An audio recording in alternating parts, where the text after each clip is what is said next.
Peace.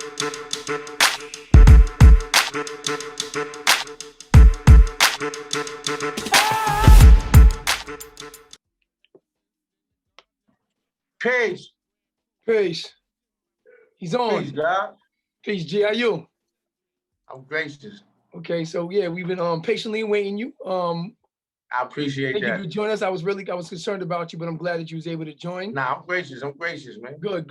That's beautiful. That's beautiful. So gracious. So let me just give a brief intro to what the yard's all about, and then I'll introduce you to the audience. Let's go. Okay, so on the yard we try to simulate the actual yard inside every prison nationwide, worldwide, in fact. And we try to basically talk about the yard. You know, the yard is a place where everybody usually gets together. Things go down in the yard, whether it's a weight pile, whether it's people exercising, connecting with their friends that they've met inside, just to talk about, you know, what's going on outside the prison walls and inside. So that's what the yard is about. So we try to simulate that experience and basically give our audience the inside look of how it goes down in the yard. So we basically try to stay on topic concerning incarceration and your experience in prison. I know you got a lot of great things going on. We'll get to all that. Usually at the end, we'll ask you what's new and what's going on. You can plug everything you need to plug. We try to stay focused on, you know, the experience in the yard. However, I'm going to deviate from that just a little because there's so much going on with you that I really want the audience to learn about. So we're going to go a little beyond the yard, if you would, in this episode, because we have such a special guest, and this is going to be a really, really unique the yard episode. So my guest, without further ado, is Tragedy Khadafi. Hip-hop rap recording artist, Queensbridge hip-hop rap legend and icon. There's so much I can say about this man. His history is so layered within hip-hop. It's just incredible. This is the artist that I respect, both on a personal and professional level. I admire him. In a lot of ways, he's taught me so much through his music. His music has gotten me through a lot of hard times myself personally. So yeah, we want to just dig into that. We want to dig into who Tragedy Khadafi is. So give us a little brief. I want to hear from you. Give us a brief, you know, introduction of who you are, and then we'll dig into your prison experience. Who I am, I'm about to show those that don't know me an aspect of who I am. Just be patient. You won't see me. I'm gonna take my hat off and all that real quick and post this phone up. Put that right there. Got it on the charge and all that. What's up, brother? You ready? Give me 2 seconds. Yeah, give me a light second. I'm gonna take my hoodie off and all that. Get all into this. Actually had to get a haircut, so I've been working, man. The yard, man. For everybody that's tuned in right now on the yard, I'm gonna give you I'm gonna walk you through a journey of my first time touching the yard, a prison yard. The first time I touched the prison yard was in Elmira. I was about 16 years old. I was Where's Elmira located? Elmira's in Binghamton, New York. Upstate? Yes, upstate New York. Binghamton, New York is a state prison. I had did a robbery and I copped out to a 1 to 3, which is a split bid. So 1 to 3 is a split sentence? A 1 to 3 is a split sentence. You don't have to do the whole 3, but if you don't get what they call, ironically, good time, no time is good, but they call it good time, meaning if you're a model inmate and you comply and basically become and basically be the standard of what they deem a good inmate to be. You get good time. But like I said, no time is good. Let me get up in this shit, man. This shit is important right here. You can bring your. See, when you pose questions like, when you pose questions like that, those are real questions because for me, and this is beyond the music, for me, the first time I ever touched a prison yard, it was one of the most profound experiences I ever had in my life. It was one of the most traumatic experiences I ever had in my life. I tell people all the time, I don't rap, I relate. I'm not a rapper. When you go through a certain trauma in life, you're not a rapper. Rapping and hip hop is two different aspects of culture and life. Agreed. I'm not a rapper. I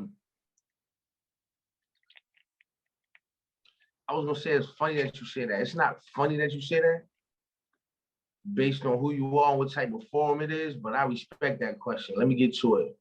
The first time I went to a prison yard, this shit is ill. The first time I went to a prison yard was in Elmira. Now, nowadays, the reception for upstate is called downstate.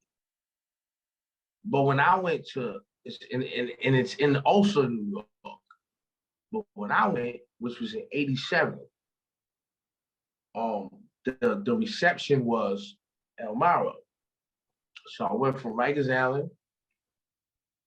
I jumped on a bus. I was on a bus and I was sitting next to a so-called Hispanic kid named Batista. As soon as you get on the bus, the police tell you, don't you turn around and look back at the city. And I was like, the fuck you mean by that? He said, if you turn around and look back, gun butt you with his rifle. And he had his rifles while he was on the bus. And I was like, oh shit, this nigga is serious. That alone set a precedence in my mind to not look back, one, and where I'm going is a place that I've never been. That alone set the tone for me. And I kind of embraced it and was like, because I wanted to look back. But the kid I was shacking to, Batista, he didn't look back, but he did in his mind. He started crying. Now, we was on a bus, and there were other inmates on the bus with us. The majority of the inmates on that bus were like me. They were going upstate. Some of them for their first time, some of them for their second time. But then you had inmates on the bus that been up north already, but came down for another case. Somehow, in my little twisted mind, I knew I was being watched. And you've been in prison.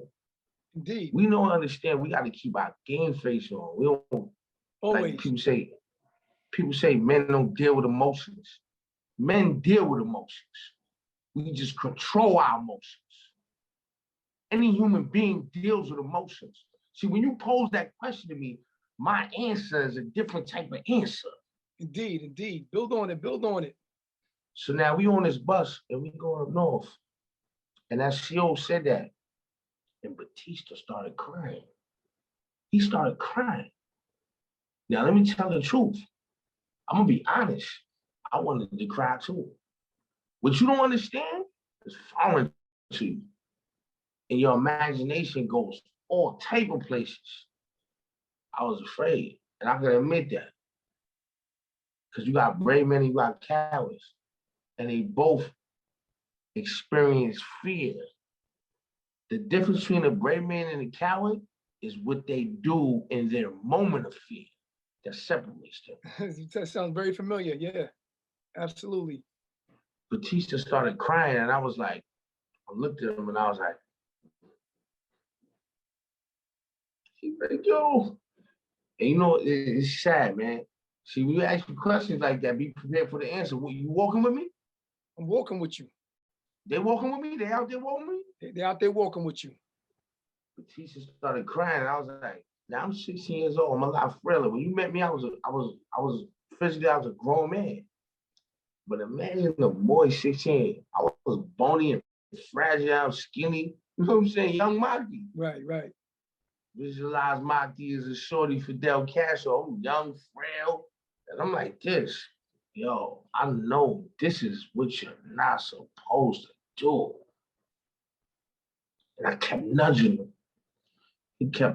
But his fear kept, that shit was climbing.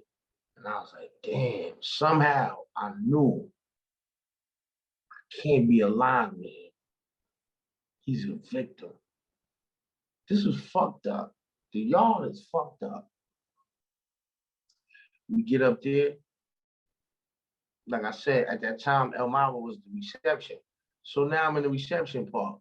I go to the counselors. You know the game. You go to the counselor. They're supposed to counsel you. The counselor. This is funny, but it's not funny. It's sad. Yeah, no doubt. Nah, seriously, it's sad, man. That's why this is important. This is so important right here. I go to see my counselor. And he's like, yeah. So I'm like, yo, I got a 1-3. Now, mind you, when I was on the island, you know, we all listen to them jail lawyers. They're like, oh, sure, look, sure, you got 1-3? Oh, you going to a camp. Right. Good. That shit is sweet. That's why I said good time. Never no good time when it's not on your time. Indeed. Your time is valuable. When it's not on your time. So you tell me you were 16 years old going to Elmira? Oh, stop. You got me on this call. You got me to do this. Okay, We gonna do this. Go. Me and you know. We went from monsters to moguls. Yeah. But they don't know. Right. We went from monsters to moguls. They don't know. Could you pull your phone down just a little to get your full visual? Come on, let me get this thing right, man. There you go. Beautiful. I'm going to hold it. We went from monsters to moguls, but they don't know. They don't understand. They don't understand that right there. So now we get to Elmira. I'm in the reception. I go see the counselor, but I'm listening to all the older dudes. The expired dope fiends, the jail connoisseurs, and they're like, yo, you got 1-3, you going to a camp. They describe it, this on the island. They describing a camp to me, and I'm like, yo, that shit is sweet. but look, nah, it's not. No, I know it's not funny, but that's what we thinking. Like the camp movement is sweet. But look, what I don't knowledge is that even though I have a light sentence in time that they consider light in time, not to me, an hour in there is time. Sure indeed. An hour in the precinct is time out of your life. If you don't control the motion within that time, that's time, whether it's a minute, 5 minutes, or an hour. Anyway, due to the fact that I see this fucking bum-ass counselor, and he's like, I said, yo, where am I going? So he said, you're going to go to the other side, which was population. I said, the fuck you mean? Because coming in there, I saw the dudes in the yard in population. And I was like, I can't compete with these dudes. I can't win. And they put me on the other side of the wall. 16 years old. This is why God is good. See, but guess what, though? Understand this. We are amazing. The mind is amazing. Life is amazing. Great. Life is amazing. Now I get to the other side of the wall. As soon as I get in my cell, not my cell, as soon as I get in the cell, I don't claim no cell.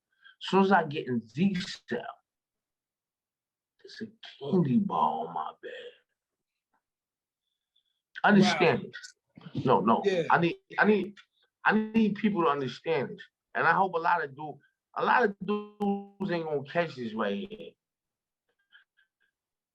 And this is like, I'm gonna go off into something else. Like you said earlier, when you made the introduction, you said stay on topic. See, when you ask me questions like this, we went from monsters to moguls. I could jump in and out of both worlds. But when I go into this world, I'm gonna give it all the way up because there's a certain way that I click because I've been through I've been through Absolutely. certain trauma. Trauma. This is trauma. This is not considering the trauma I went to in my home before that's what got me to prison. That's what Right, yeah, gets there's us some to of the things, prison. yeah, there's some of the things I want to discuss too. Absolutely. But it's beautiful. It's beautiful because I'm still alive and breathing, and my pain game is even better, and my focus is even better. And I've been counted out. Like y'all will be counted out. Like on the ad, it says serve 4 years. The reason why this is important to me, and I'm talking to y'all, I'm talking to us. The reason why this is important to me, because you gotta understand something at the end of this story. This is not no mythological fable. This is real shit. So now I'm getting Elmira in the population. There's a candy on my bed. There's a candy bar on my bed.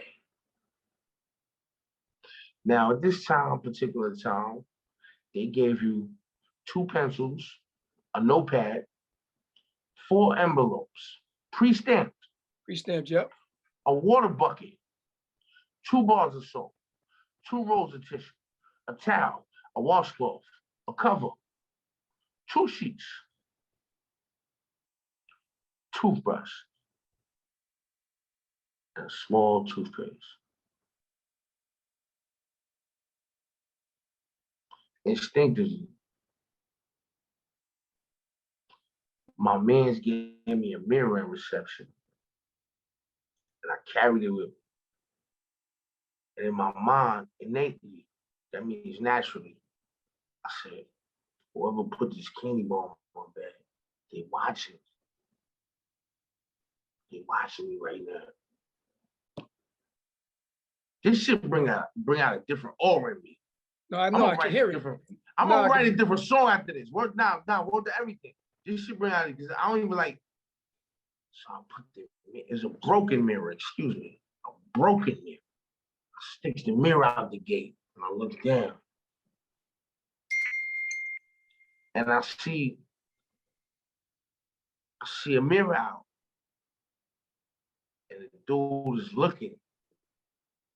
What you doing, guy? Stay with me. Stay with me. And I look down the chair and I'm like, yo, that's the dude. Long story longer. This all leads up to the yard. Dude put a candy bar on my bed. The dude think I'm cookies. The next day, I said to myself, now mind, see, everybody listen, I want y'all to understand something. To be aware is to be alive. I broke down all the items that the state so-called gives you for free. Ain't nothing free. Freedom is not free. Freedom ain't free. I broke down all the items for a reason. I want you to peep game and walk with me. Talk to me, I talk back. The next day, they cracked my cell for the yard. And I was like, I don't go. I'm 16. I probably weigh about $150. I ain't the same Maki right now.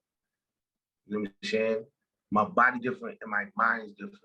At this time, I thought I knew how to be an animal. But I really didn't know. The most profound shit one of the most profound things in my life. I said, yo, go to the yard. If you don't go to the yard, show weakness. Remember Batista on the bus. Remember Batista. If you don't go to the yard, you show weakness. Do not show weakness. You could be the smallest nigga in here. My mama came and seen me. She told me, you ever go to prison, I ain't gonna come to see you. She was the first one to see me. Yeah. You know that. Of course, always. And she said, look. She looked around and said, my mom was gangster. She looked around, she said, she grabbed my hand. She said, baby, you all right? I knew what she meant. Because she looking around the visitor room, she like, oh, these niggas is goonberry. My baby. What they doing to my baby? And I was like, Mom, I'm good. I'm good. But on the process of being good, I lock out that day and I say, yo, go to the yard. Because if you don't go to the yard, you're going to be Batista. You're going to be Batista. I'm going to get to Batista too. Stay with me. Don't ask me no questions you don't want the answer to. You go to the yard. I'm in the yard. Now, this is my first time up north. I've never been up north. I've been to Spofford. I'm not proud of it. I've been to Spofford. I've been in group homes. I've been going to institutions since I was 9 years old. I'm not proud of it. I'm just keeping it green with you. But when you go upstate and you're charged with as an adult crime, the yard. We on the yard, right? You're on the yard. By the way, we on the yard. The yard is different. It's different. I go to the yard and somebody goes, Percy, that's my government name. And I'm like, this bitch is in here? I've never been up north. So I'm like, oh shit, maybe jail ain't that bad. There's broads in there. Look. Ignorant shit, low vibration. I thought it was co-ed for a minute. But look, savage, yeah, I thought it was savage shit, low vibration. Maybe it's all right. There's broads in there. But I'm looking around and I'm like, everywhere I look is goonberries. But I hear my name again, my government name. This is your birth name, government name. So I'm like, yo, what the fuck is going on? Then the person's body comes into sight. And I'm like, this is where the fear I had before now is heightened. The nigga that was calling me in the yard was the same nigga from our building that used to bully me. What? But his shirt was tied in a knot. And he had Kool-Aid, red Kool-Aid, on his face. And his hair was in, he had the Lady of Rage puffs. When you say Kool-Aid, okay, explain, hold on. Explain the Kool-Aid on the face. Yeah, red Kool-Aid right here, like cheek blush. He had red Kool-Aid on his lips. Okay, so you're saying like blush on his. He had makeup on like a and lipstick. Okay, made out of Kool-Aid. Okay, so the makeup is actually Kool-Aid. Got it. And the steak green was tied in a knot. Got it. Yo, and I said, Billy? Billy used to bully me. When I moved to Queensbridge, I was like 5.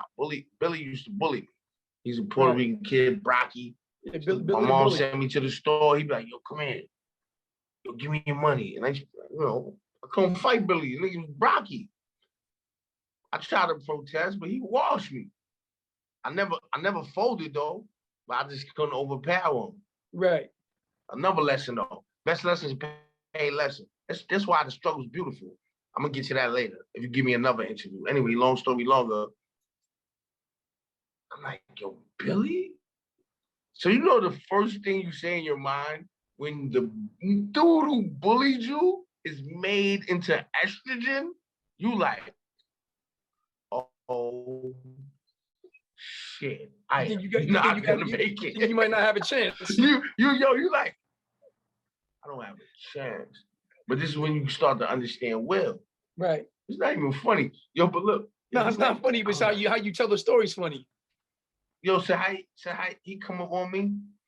I'm looking around, I'm like, you are not, I'm new here. I am fresh. This is not gonna be the introduction. This is not gonna be the forward to my prison book.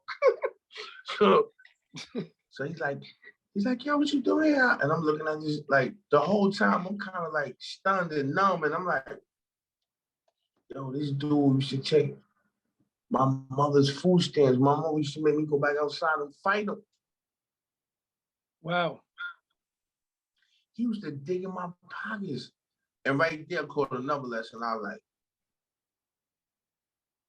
he's not official. No.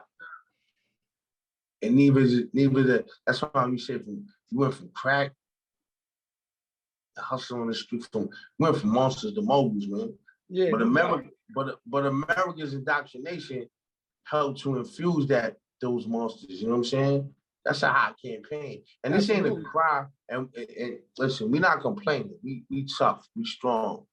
But this is a dirty game. Like, I want those out there to understand, like when I talk about prison in my rhymes and songs, I don't glorify prison, bro. You know why? Because for some of us, that's a traumatic experience. Now, I spun that yard. Told Billy, I said, ever talk to me, get in here. Our design is not the same. They will not take from me all that I am. You got taken for all that you are. But that was your design because you took from a little dude. Right. It circles back, right? The energy. You know what I'm saying? Circulation. That's law, but don't talk to me again. And the way I said it to him, I looked him in his eyes, and I knew at that point, I couldn't really be afraid I couldn't be afraid no more. Right. It was done. The yard in relation to life now. See, sometimes the best lessons are paid lesson I learned. You're gonna pay for every lesson. We've met men who've went to college and institutions, educational institutions, and they have master's degrees and doctorates and PhDs, and those degrees constitute time and a certain value and quality of education and knowledge. But yet we've been through certain layers of institution that qualify certain level and quality of education too. And in that moment, I learned, man, there's no reason why I should be afraid. What I should be afraid of is denying myself and not loving myself, even if the world doesn't love me. Self-love is not about the world loving you. So when you say my first experience in the yard, horrific, but beautiful. Right. Paid When I lessons, the best look lesson. back in retrospect, the best lessons are paid lessons. Like, look at you. Let me fall back and move forward, though. Okay, go ahead. Nah, I'm listening. Okay, yeah. So I want to kind of get a timeline of, because you were young when you went to Elmira. You're 16 years old, being charged as an adult, going to an adult prison. So it's the time, I know you said you was in Spofford, Rikers. Kind of give us a timeline that got you to where, of the Elmira. Yeah, went through Spofford, went to And can you explain Spofford, what Spofford is? And Spofford is a juvenile adolescent prison. It's an institution. It's an institution for the Black babies. You know what I'm saying? And again, when I get on these forums, I'm not afraid of ridicule. I'm not afraid of anybody looking at me and saying, "Oh, he's talking militant." Listen,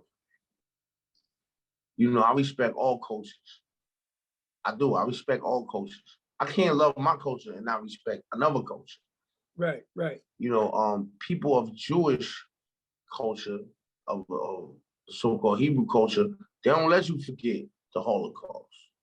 They don't let you forget that. They keep that up front. And you know what? I respect that. They supposed to keep that up front. They supposed to keep the atrocities imposed on their people up front so that it doesn't happen again and you understand their value. The plight, right? Understand the plight. And it's not anger. See, we get caught up. And I'm going to go back to your original question. It all correlates. I'm not on a tangent. This is very important. It correlates because, and just like in hip hop, based on who and what we are as Black people. In hip hop, we one of the only cultures that be like,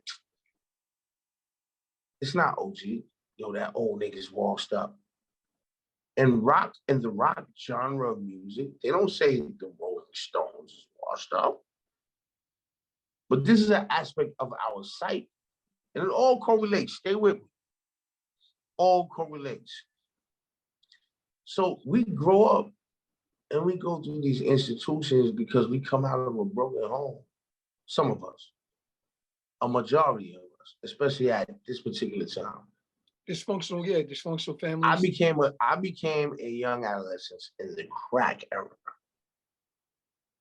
which is one of the most genocidal eras ever imposed upon Black people. But yet and still, I've dealt it and I've used it. I've used it and dealt it, and dealt it and used it. And when I look at that within itself, that shit is crazy because you know what? Look at yourself right now, man. Like in retrospect, like where you at right now? When I met you, you was this person you are right now. True. But we didn't know where we was gonna be right now. We just to us, we keep it. Look, we keeping it Greenberry. Oh wait, we on the yard. Keeping it organic. Keeping it organic. But we've done these things. There's blood on our hands. And I say this in a real way because you know what? And you know, you're not a saint, neither am I. I'm not saying that. And we're not trying to be.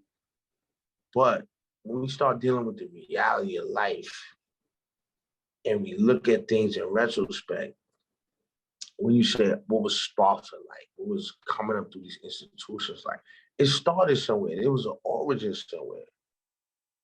That's why it's important for us. And I just got off an interview for another show. And they asked me, how do I feel? Do you feel like you're a hip-hop historian? And I say, yo, I don't wake up in the morning and look in the mirror and be like, yo, Monty, you're a historian.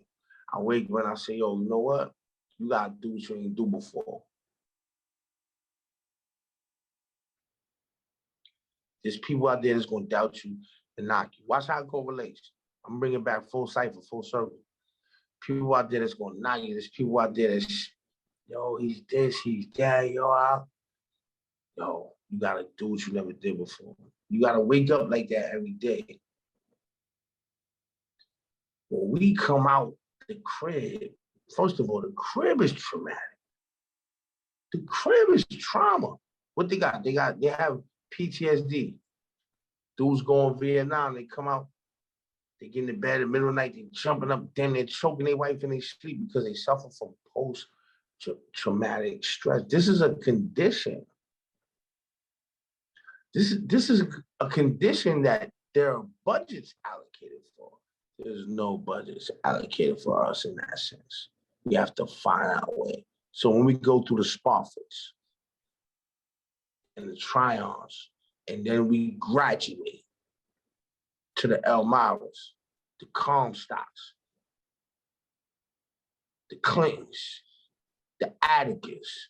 I've been in the worst. It's a fact. Go online. Anybody online, go online. Look at I've been in the worst. Atticus, the worst state prison New York has to offer. It's a fact. I've been in them yards. I don't glorify none of that. I don't glorify them.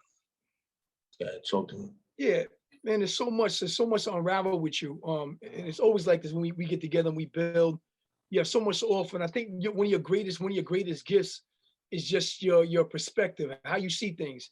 And even someone in the audience, they shot a text out in the chat and was saying, you know, your perspective is just so layered. And even when you tell stories, it's like a labyrinth, right? You take people on this journey, and you do that just when you speak regularly, right? Without forming songs, without doing music. But the way you mentioned trauma, I wanted to get into that. The trauma that you faced at home kind of sparked your crime life, your criminal life, and the reason not kind of, but go ahead. Well, this spark, you know what I mean?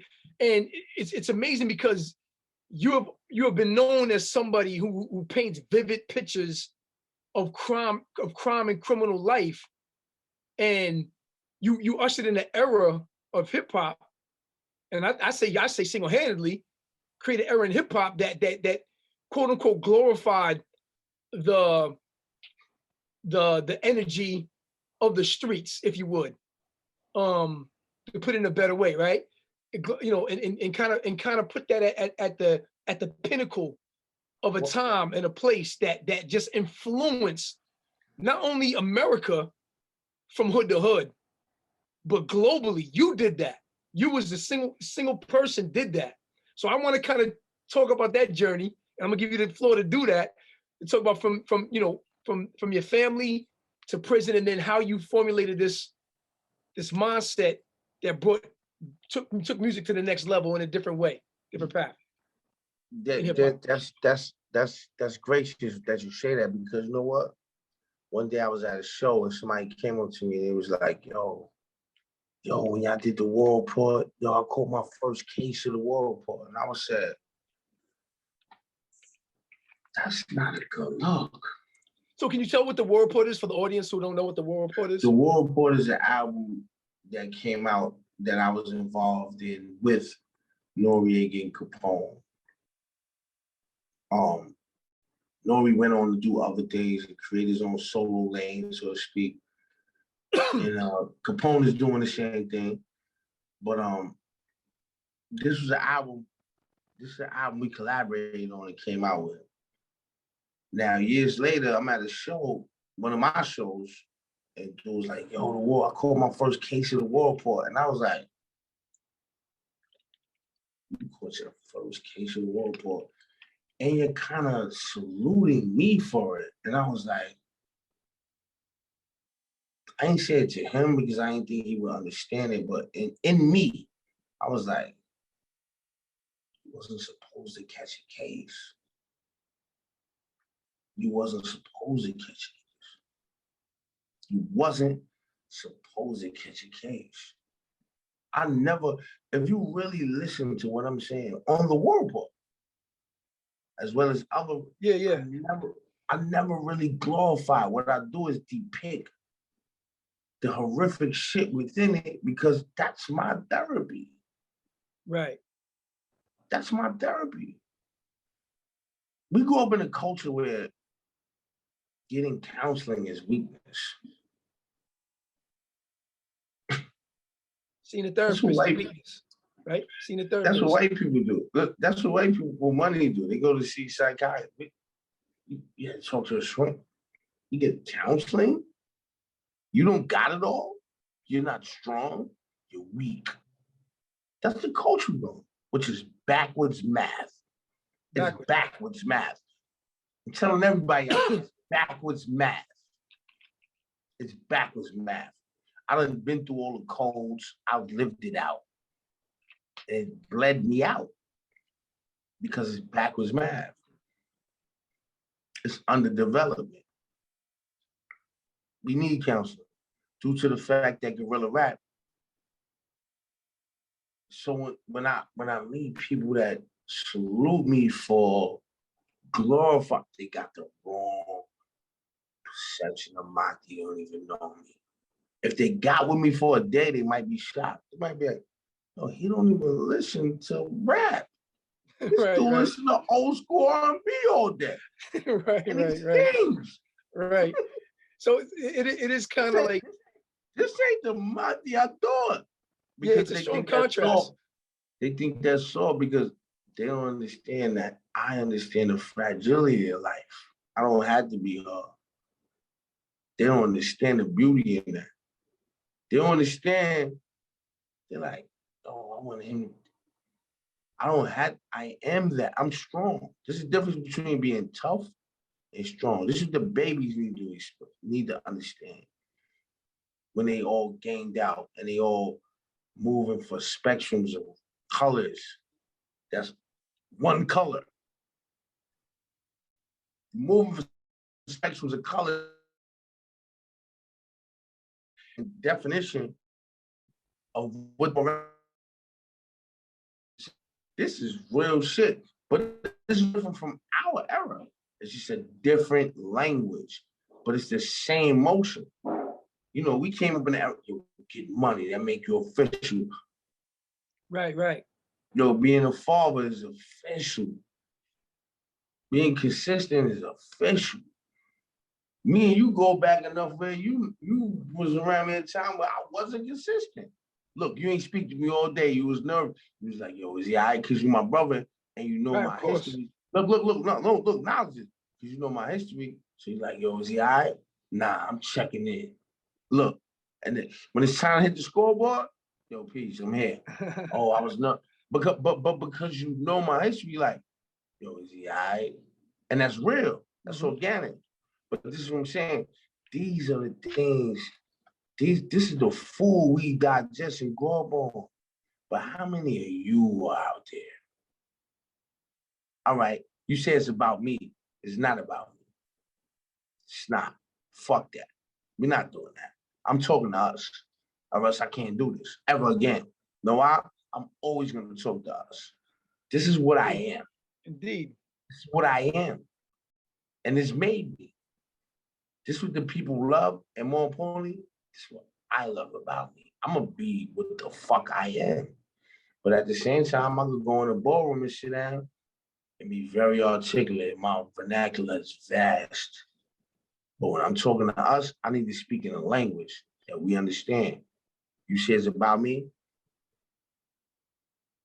It's only about me in the sense that I'm on the opposite side of the camera and you're interviewing me, but it's about us. How many of you are out there? How many of me out there? We need to make more of us. So when the dude come to me and he's like, yo, I called my first case, you not getting it, beloved. That's not what I was saying to you. Yo, my pop's dead, so it's too late to warn me, inform me. These when the plant keys on me. Eternally, I want to sleep without the venom of a snake dog. You're not hearing what I'm saying. I'm saying my father is dead, and it's too late to teach me. You know what that feels like? You ain't even get, you like, yo, nah. But then later on, I go to a show, and it's real.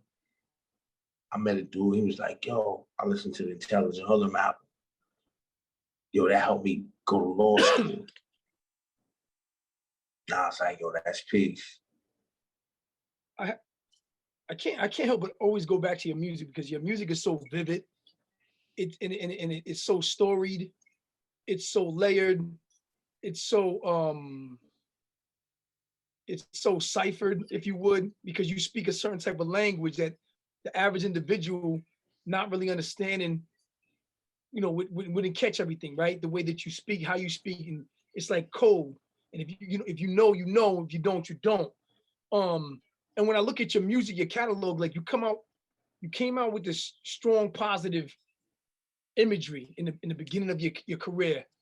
Intelligent hoodlum. You always had the intelligence. You had the street, but then you speaking intelligent hoodlum, but you're speaking like in a way that's so positive. That was one of the first albums I heard from you, and it affected my life. It really inspired me way before I would meet you in person. And then, but then also I look at your later works, and you have so much, people don't really realize, but you have so much prison culture. You have so much prison culture in your music. The way you talk about reading books in prison, the way you talk about Soledad and Sing Sing, and you mentioned all of these things, man. It's so vast. Like, you gotta like bring that together for the audience, man. Your writing ability and your experience and how you just put all that together like that. The world is one big yard. Okay. The world is one big yard. But you learn in these aspects of prison culture, street culture, you learn they call in the educational world, they call it, there's a term for that. There's a category of education for that. And it's called psychology. You can't come out into the street and sell a product without understanding your consumer. You have to master and understand the behavior of the world around you. And that's important. You know what I'm saying? So people say, yo, you came out intelligent, then you, Nah. If you listen to my early work, tragedy. Went to prison, came home. Yes, I got woke up. If you grew up like a savage animal, thinking that the successful Black people are the niggas who get the most money and shoot the most niggas, you're confined within that. That's a prison within itself. So then you get put on, you listen to Chuck D, and he's like, trust them all. And you're like, who the fuck is he talking about? Who is these motherfuckers? Huey Newton, H. Rap Brown, George Jackson, John G. Jackson, Right. Stephen Biko, Geronimo Pratt. Who are these people? And you start to delve into this world, and you're like, oh shit. I thought niggas was just pimps, drug dealers, and murderers. We don't go to schools and learn about this. We don't. I'm like, oh shit. We get taught with a education that doesn't relate to who we are as a people. Again, I use the Jewish culture as an analogy. They do not let you forget the Holocaust because that shit affected them. And they gonna rep that. Niggas always wanna be a part of something. We go from, yo, what up, dog? My nigga.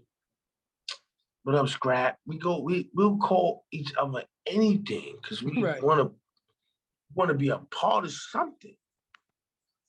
One, I am not that nigga, and I realize I've never been that nigga. That's why I got lost. When I started making music and you know, going through, it's like different schools of thought. You go through different schools of thought. When I got enlightened and woke, so to speak, I'm like, oh shit. I never looked at how government affects us. So now when I start looking at this shit, I'm like, it's hard to look at that when you're trying to figure out how you're gonna have food in the next hour. So when I become aware of that, I'm like, oh shit, all this shit is going on. Yo, if I do a crime, I'm held accountable as an individual for the crime I committed. I owe a debt to society. So if the president commits a crime, being that he is the head, representative, and symbol of the country and the people of America, shouldn't he be arrested? I mean, you made So a song about it, arrest the president. My agenda is pure. Like, yo, arrest the president. I did my time. I copped out. I did that. Give me that. I did that.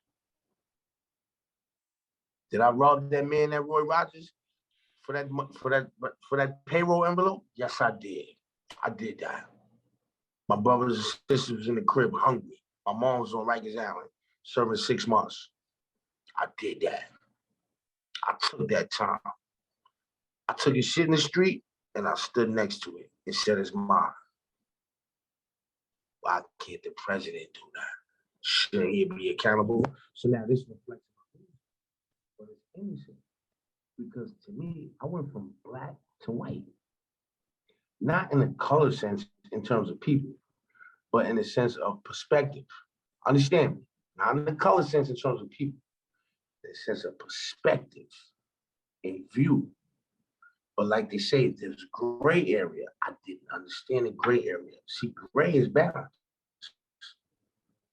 Because white and Black is opposite sides of the spectrum on extreme sides. Black, boom, that scale go fall, you put too much weight on it. And the white side rise. White, boom, that side of the scale go fall. The Black side rise. Again, I want to be clear. I'm not saying this in in the perspective of colors or species and or nah, I'm talking about in theory. I saw things black and white. So people say, yo, he made challenging enemies conscious. Then I come out Capone on regular. Yo, he on some street shit. Nah, you don't understand. This is balance.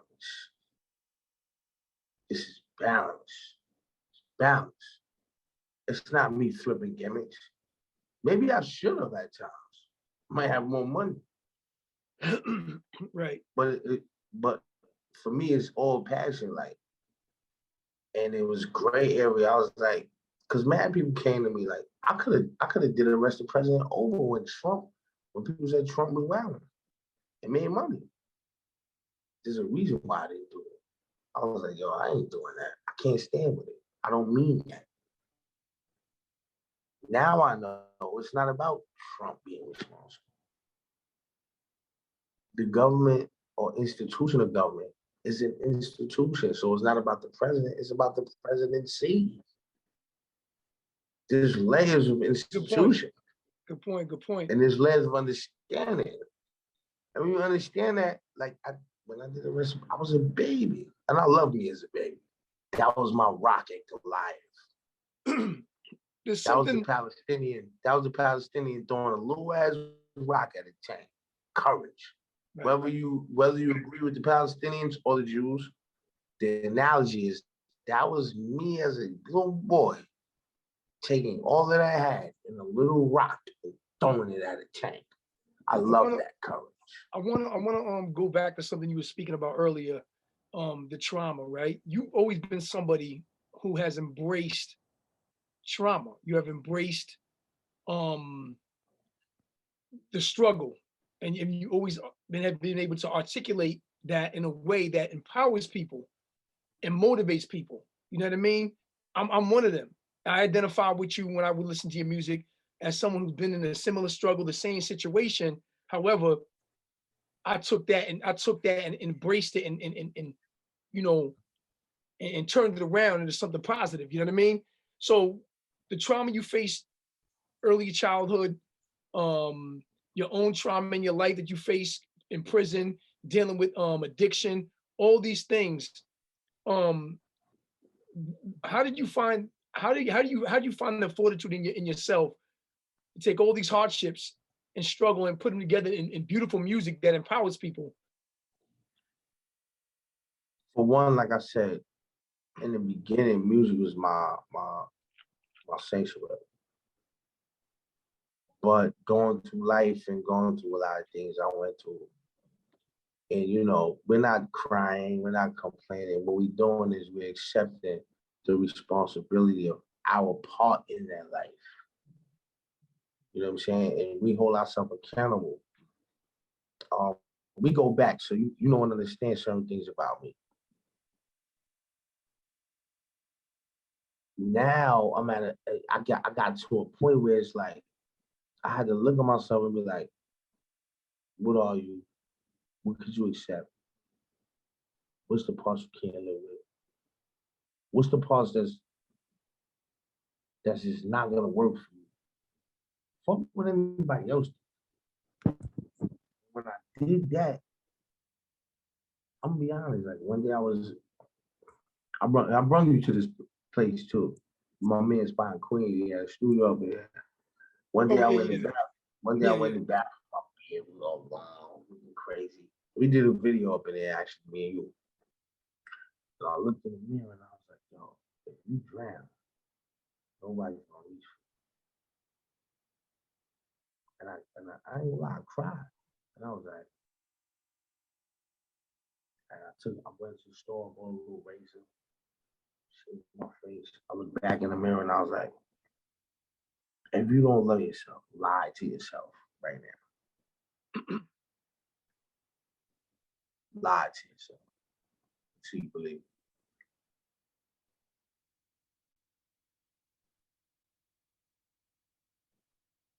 And that alone just like propelled me. And then slowly but surely, all would start picking up. I started becoming more productive. And then I started believing it. for a long time, I didn't. And that's ill about it too, man. Like, I don't care how strong you are. There's gonna come a time when shit's gonna come at you that's gonna challenge the core of you, the very core of you. That's a difference, man. Like my mom used to tell me when I was little, she's like, yo, if you run now, you're gonna run forever. And I was like, who cares? My lip is busted. I'm not going back outside. But then when I got older, I was like, yo, she's tough.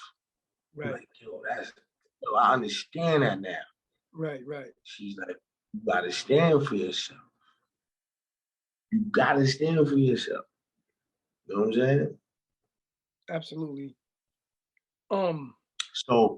So now this reflection in music. You know what I'm saying? This reflection in music, and because you know what we always gotta do? Look, we already listen, man. That's like I said, how many of you is gonna come? How many of me is gonna come? And we sync up and we Abraham Link because that's our aura. Like we had this shit. That's universal. But there's a lot of us out there right now. Might be listening, might not. And it might be their babies in a dark place. In a dark place, in a low place. That this light gotta touch them. So they can wake up to who they are. Because all you need is a little time. All you need is a little time. What if you ain't get the time to see and come to the realization that I can go from crack to CDs.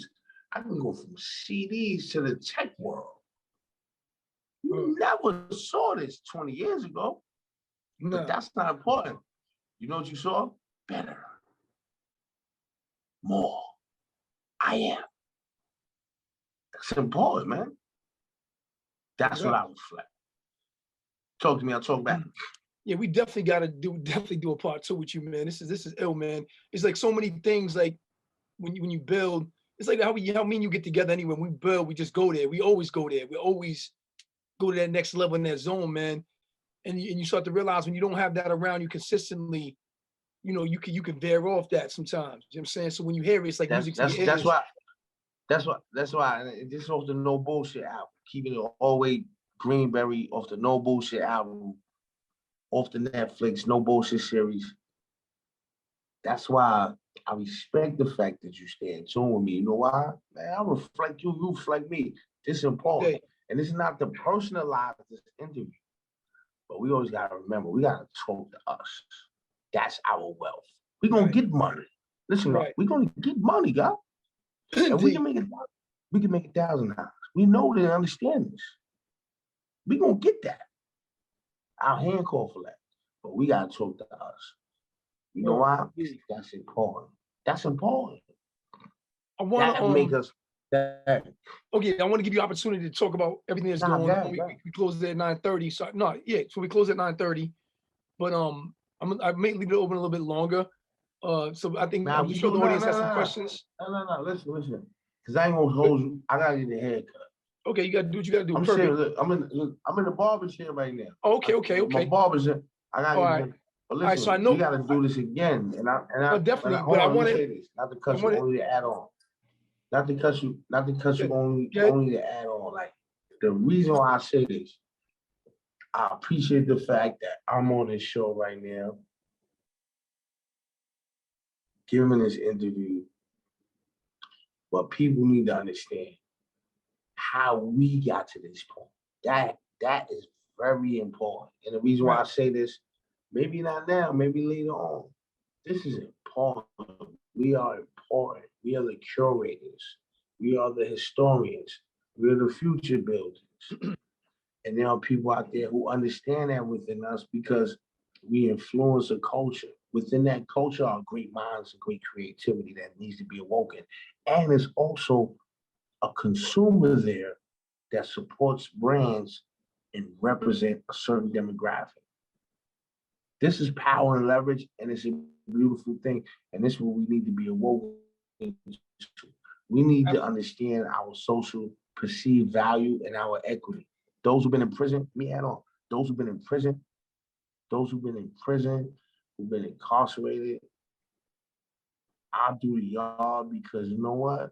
For me to sit here right now, tears got my eyes at some point when I was telling this. I never thought I would be here telling this right now. To me, that's fucking amazing.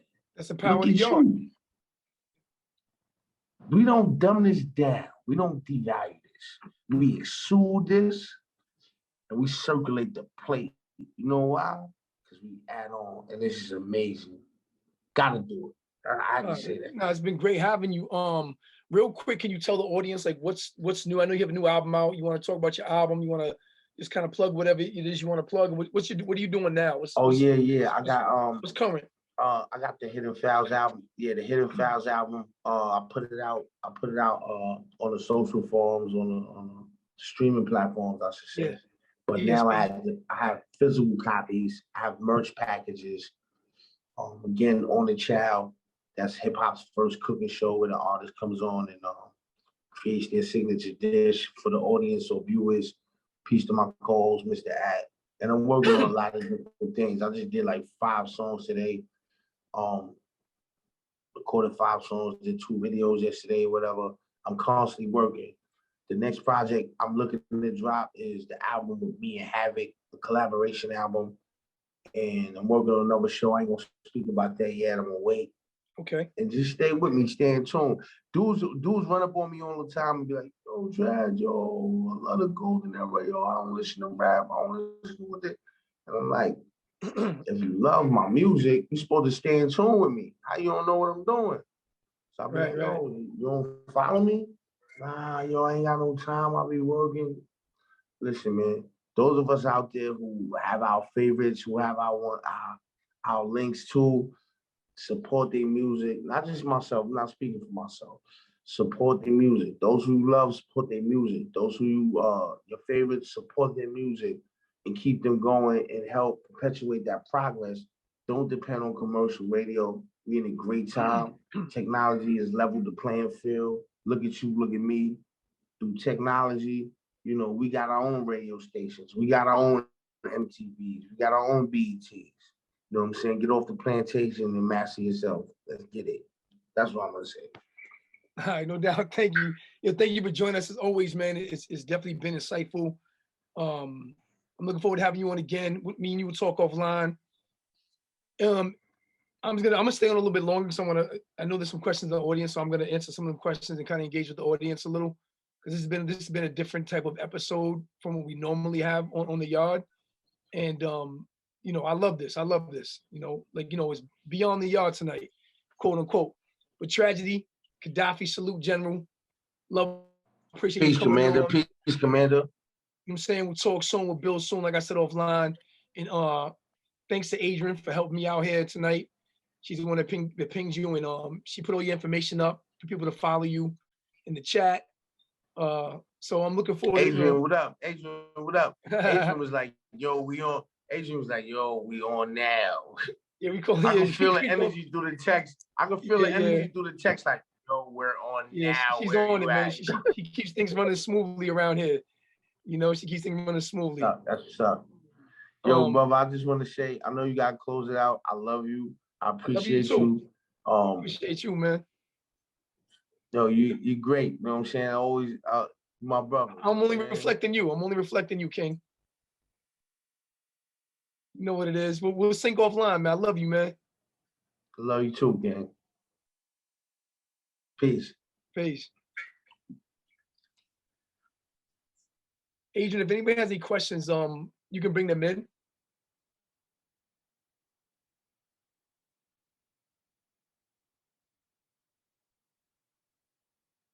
Adrian, you still with me? I'm with you. If anybody has any questions, I want to come in. I'll speak to anybody. To kind of like, you know, if they want to talk about anything Tragedy talked about, spoke on, they may not have gotten or caught.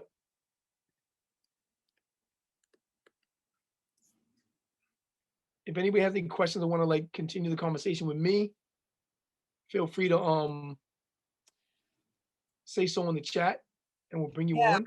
I mean, we don't have a huge crowd, so I'll go ahead and set it so that you can unmute yourself. Okay. If anybody wants to join in and ask a question, we'll leave it open. Yeah, now. yeah. I'll stay on for like 10 more minutes. Cool. Anyone wants to engage, feel free to. If not, you can log off and we'll see you next week on the yard. Back to the regular scheduled programming. Divine, if I can jump in a little bit, I was particularly what's the word I'm looking for? Respectful and honored by Tragedy's communication. He is likening the yard to life and the difficulties to translate it into previous conversations that we've had that I've been part of here. Being able to come out of that environment into this environment, but seeing that environment as a part of the whole. And it's a transition. I think he used that word transition. I'm looking forward to seeing this again, is that this transition that he went, that anybody goes through, this is just one of them. Right. And that the people that come out of that experience, seeing it now where they are, what do they do? And he uses this phrase, monsters to moguls, a number of times. And though that's a phrase with a lot of hyperbole in it, but meaning, sorry, I apologize. That's a phrase that has a lot of energy to it. Right. But it is true that people, we all at whatever point experience ourselves within an environment. And in this particular instance, it's specific to being in prison, and that you feel that I can imagine people would feel that way, because that's what I've been hearing. But now then you come out, and moguls is, yes, there's money, like you guys just were saying at the very end, there's money to be had, and you can always make money. And that's not a problem. It's easy. It is where we sit in the relationship to where we are and where we've been, and as we move through things. So I don't know how other people experienced this conversation. It was, I could imagine it's very different from what I've witnessed so far. But I particularly was just a little spellbound by him, and looking at him and watching his face and watching how he communicated, the choice of words that he used, that he doesn't, it's how he chooses to identify himself. And I thought that, maybe in retrospect, there could be some, if other people found it difficult, or had maybe that they felt underserved. They didn't get as much from this as they might normally have gotten from other conversations. Right.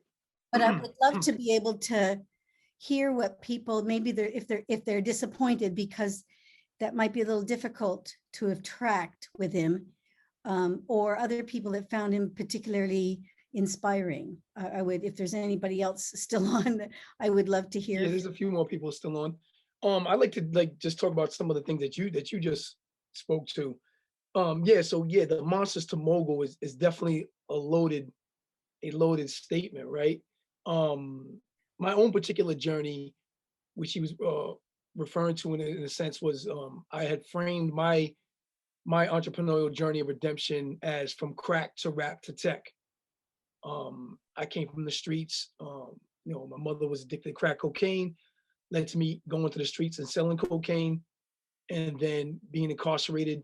And while incarcerated, I honed my skills as an artist, and became a hip hop rap recording artist myself. And then I got into technology. So when he's saying monsters to moguls, it's definitely highly loaded, but it's more so a metaphor, just to say that me and him came from this real negative background and lifestyle. And we embraced it. We lived crime culture. We lived street life. And then we were able to transform our lives and get and be positioned where, you know, he was signing multi-million dollar record deals and touring the world of his creations of music.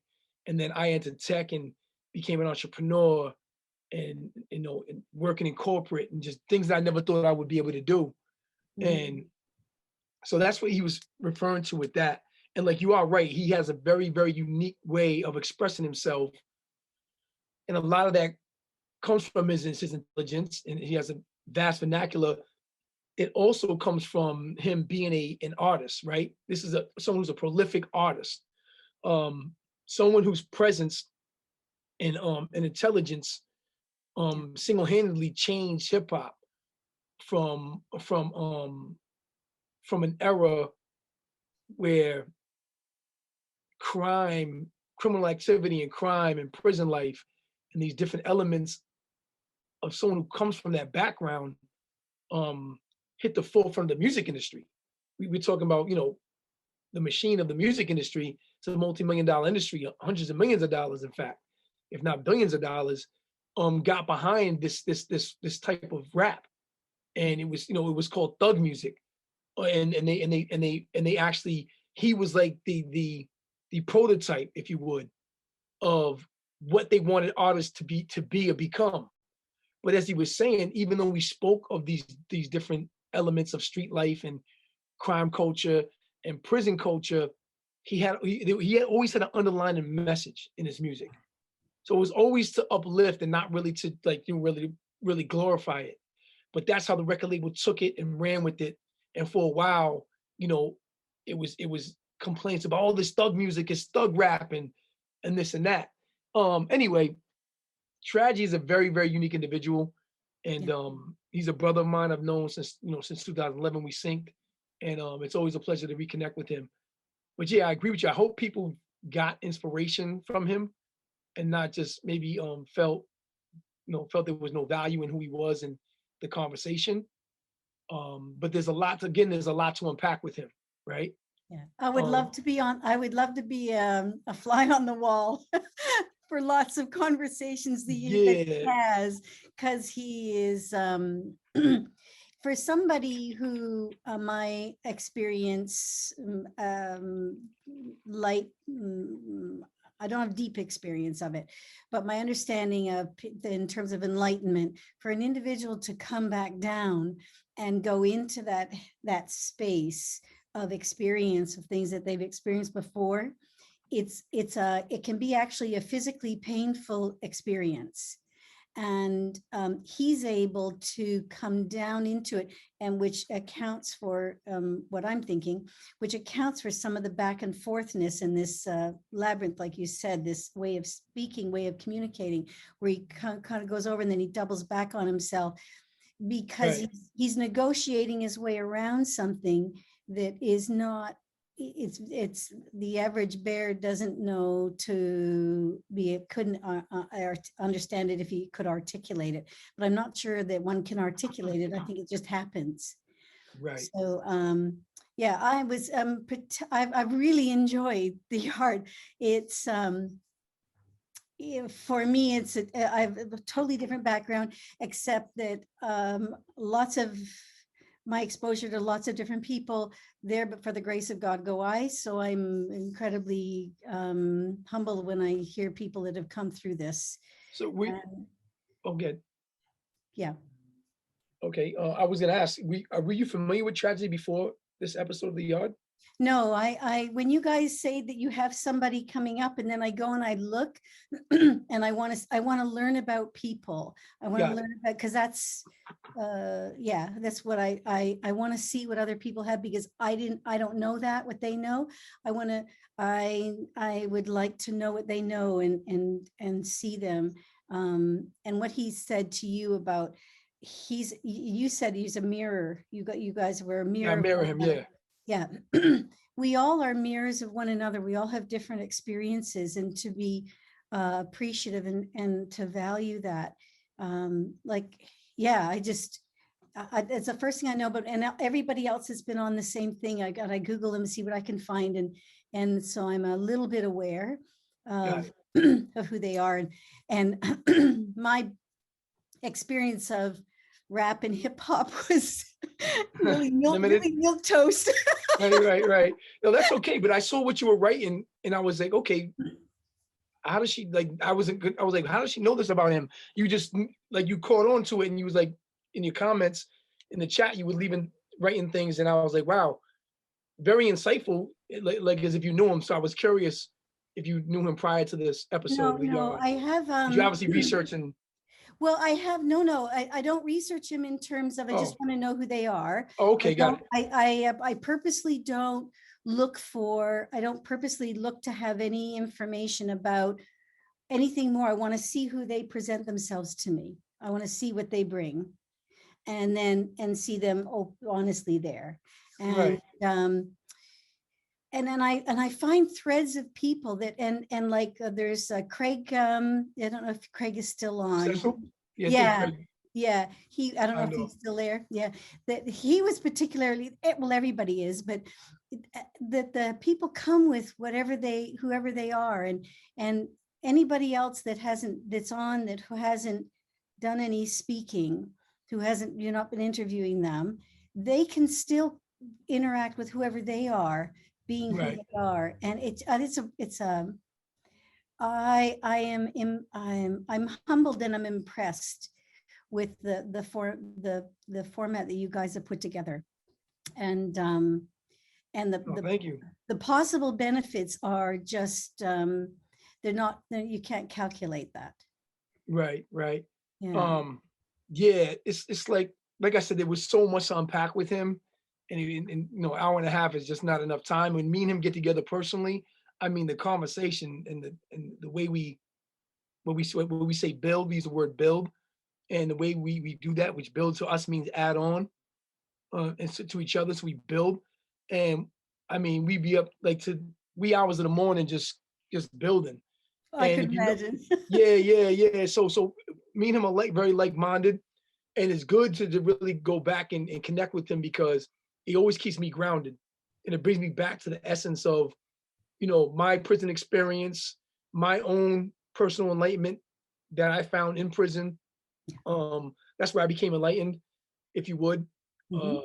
I became why I hold the name Divine to this day. Prison shaped and molded me in that form.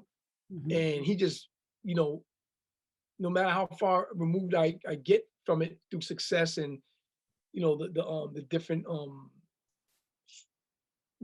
different high level places I enter, when I speak to him, he always brings me back to that. And it just brings so much back to me psychologically and just mentally and emotionally. You heard what he said, he had tears in his eyes. He spoke as he was speaking about his pain. And this is someone who knows how to articulate and embrace his own pain. Like, this is someone who, not like he told you, he sold drugs, but he also used drugs. He fought a strong addiction to the drug he sold, and his mother died from drugs, or his father, one of them, but he lost his mother at an early age. And he's always been someone I saw as an underdog, but always came out the champion. And I seen this in him prior to me meeting him. So. Yeah, sorry, he doesn't define himself. He's very careful about the words he uses. Where he talks about the cell. First he calls my cell, and he goes, wait, well, I'll correct myself. He said the cell because he doesn't want to own that place. It's a place he knows, place he experienced, but he doesn't own it. He doesn't claim it. And when he talks about his name, his birth name or his government name, it's a name and he acknowledges it, but he doesn't own it. It wasn't him, but he decides what name he calls himself. And he makes those definitions himself, and they may be different tomorrow than they are today. And he grants himself that freedom to make those. And it seems to me that that any of the contributors to this program, or to anybody that's watching and listening, everybody has that same freedom because he demonstrates it. And he defines what freedom means, because the regular freedom is not free. So he defines it, and each person gets to define that themselves. So Absolutely. yeah. And I think that's been the power of music for him. Music became his therapy, right? He spoke to that. Yeah. And in the same way he said that is the same way, I feel when I was doing music was always allowed me to express the deeper feelings I had that I couldn't express. Like, like he said people in poverty, particularly Black people specifically, going to a shrink or going to a therapist that's looked at as weak in the neighborhood or the projects or the hood. And so we never got that. So music becomes our form of therapy of talking to ourselves and getting those thoughts out of our mind. And that's, I mean, hip hop was formed from that. Hip hop was formed from that, and became a global phenomenon to this day. And like not the first or second largest genre that just overtook, I believe, rock and roll. Right. So it's amazing. Yeah, and everybody that listens to the program can look and say, where's my niche? What do I do? Where do I like to do? And maybe it's running, or maybe it's swimming, or maybe whatever Right. it is. You find your rhythm, you find the sounds in those places that matter. And then we can borrow or come alongside somebody who has a different sound, who has a different beats. They beat to a different drummer, and we can go along that drummer and that person with their drum, and you're there for as long as it's collaborative, and then off you go. And there's not, it's an incredibly powerful thing that he has done, because there is a place where there is no words, and a place where there almost is no sound. And he puts, and his experience and yours, I'm just I'm in awe, because I have I know what I've lived through, but it's nothing compared, and it is the comparisons are odious. So that you found your way, and you have something, and it's and everybody that listens, if they could speak and if they could have enough conversation, they would find their own way. They would find what their brilliance is. They would find it. Right. No. Yeah. Yeah. I mean, honestly, for me, another thing Tragic said, which I'm going to talk to, what I'm about to mention, is when he said you have to have that self-love, right? That self-love, and look inside. And I never actually looked inside of myself until I faced one of the worst moments of my life, and that was being incarcerated to federal prison for 7 years. And I didn't know how I was going to get through it. I didn't know what to do. I knew that I was only doing what I was doing to survive. So I felt like I wasn't committing a crime. Nevertheless, I got sentenced like I was the worst, individual to be born. And when I went inside, I was able to I had to find that self-love.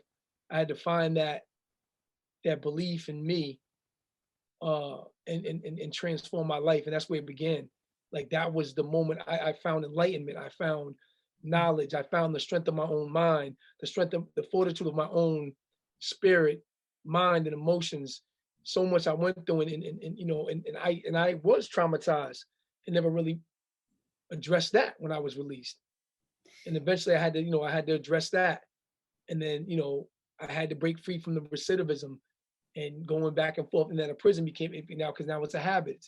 It was who I was. I embraced crime culture. I embraced street life. And I'm just so thankful that someone else believed in me as much as I believed in myself. You find when you start to peel back and you start to find that this value you have in yourself, you start to find it in other people. Right. And then people that can be of support to you, they find their way to you. And then people that you can be supportive to, you find your way to them. And the yard and the Commissary Club looks like, to me, I have a friend of mine who's she's middle 60s, and she's still traumatized, and she still doesn't know what to do. And so I kind of try to these people will help you, Right. because she loves me, and I'm her friend, but I don't know what she's been through. So if you can find those things, and again, I don't want to puff anybody up, but I'll tell you that from where the chair I'm sitting in, this is an incredibly wonderful program. No, thank you so much. Thank you so much. I mean, if you think about what we try to do here, right? One is, of course, employment. That was one of the main things that we focused on, right? The employment piece. We had done that with 70 million jobs and that job board platform. And then with Commissary Club, it's like community, right? How do we bring people together that either care about criminal justice reform, the justice space, if they work in it, if they care about it, if they, if they're advocates of it, and if they've experienced, criminal justice themselves that have been incarcerated. It's all about community, right? This is what aligns us, like just transformation, elevation, change, and just people just, we're all human beings. We're all trying to make a change. People that support that change, individuals that have been incarcerated and are committed to change. That's what the yard is all about, right? Yeah. Building that community. Commissary Club is all about building that community. And like you said it yourself, like this was a different type of the yard episode, different structure, different format. And I kind of wanted to take it, quote unquote, beyond the yard and really dig into who Tragedy was, because this is somebody who has been influential in a lot of ways to the world. Like his music has touched people, and his music is all about that pain, that struggle that a majority of us find us in prison because of, right? Because we come from a socioeconomic background that is just poor, impoverished, and we're all just trying to make our way and figure it out. And at a young age, he said dysfunctional family. Came from a dysfunctional childhood once my mother became addicted to crack cocaine. And I had to find my way and learn. And prison became, even as bad as prison was for me, that experience, it was just as impactful in a positive way because it allowed me to learn me. It gave me that time to reflect. Yeah. It appears to me is what I was sort of getting at in my comment, that it's not that it's not a trite saying, it's not a light saying that this was an important part of my journey. And we have had other people I have heard other people say that this was, and their names don't come to mind, but the gentleman that went to prison he was in LA, and he was, he said, I had to go to prison. He said, yes, they needed to take me off the street. I was killing people. Oh, was that the episode you saw here, right? With Yep. This was the gentleman that was let out early. Oh yeah, Freeway Rick, I believe. Okay, yeah. I don't remember. So, but I remember his face, and I remember what he said was that it was important. He said he owned it. He said, was he a black guy? Black guy or white guy? No, Hispanic guy. Oh, Hispanic. Okay, that was somebody else. Okay. Yeah. So he had to be taken off the streets, and then he decided he was just going to do the best he could. He figured he was going to bear the rest of his life, and they let him out early. Right. And so, so now this is the gentleman that does some documentaries. Okay. Artie, maybe it was Artie, I'm thinking. Might have been Artie. And my names, I interact with so many different people across my life that I let names go. So when somebody says to me, like, oh yeah, this is famous person, I go, I don't know what you're talking about. Yeah, Artie Gonzalez. I think it was Artie Gonzalez. Yeah. Okay. Yeah. Adrian just helped me out with the name. Yeah, I think it was Artie. Yeah. Okay. Yeah. Yeah. Well, I'm about to close this out. Okay. If anybody else wants to come in before we close it out, they can. Feel free. Thank you so much for joining us, everybody, and you for coming on and speaking and engaging me. It was a great conversation. The first time we ever did it in this depth before, and I think that this special episode definitely deserved that. Especially when you have someone like Tragedy Khadafi, who's so layered, and so brilliant as well. So it's just so, it's an amazing person, amazing person.